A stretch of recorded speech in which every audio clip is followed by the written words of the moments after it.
after having to leave France, Farel and Kalvin moved and worked elsewhere. Farel came here to the Geneva area, and he had success in the villages and hamlets that surrounded the town of Geneva. But when he came into the city, he was initially rejected and had to leave the city. Another man who tried the work of reform here was a schoolmaster by the name of Fromman, and he had some success. Kalvin also found his way to the city, though not by design. There was a road blockage because an army was in the road, and he had to divert, and he came through Geneva. He was planning to just pass through, but the believers here implored him to stay and assist the work of reform. And though initially reluctant, he eventually decided to stay.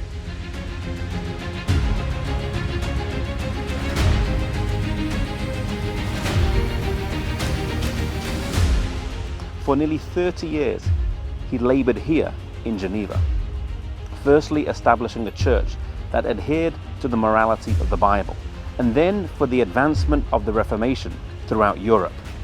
His life as a public leader was not faultless, nor were his doctrines free from error, but he was instrumental in advancing truths that were of special importance and maintaining the principles of Protestantism against the errors of Rome.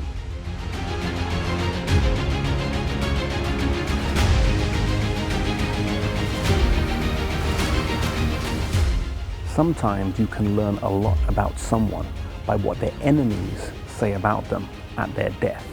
Pope Pius IV said of John Calvin, "The strength of that heretic Calvin consisted in this, that money never had the slightest charm for him. If I had such servants, my dominion would extend from sea to sea."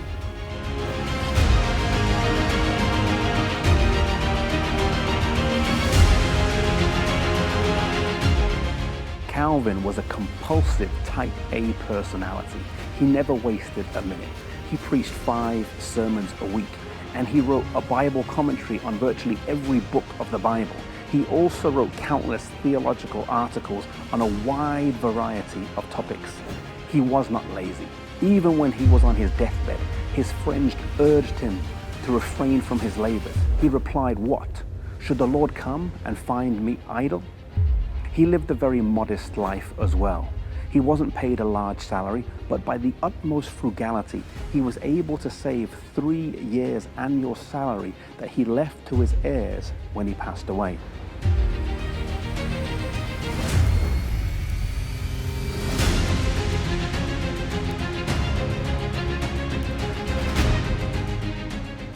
From Calvin's life, we learn.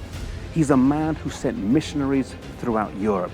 He's a man who wrote books and sent them throughout Europe.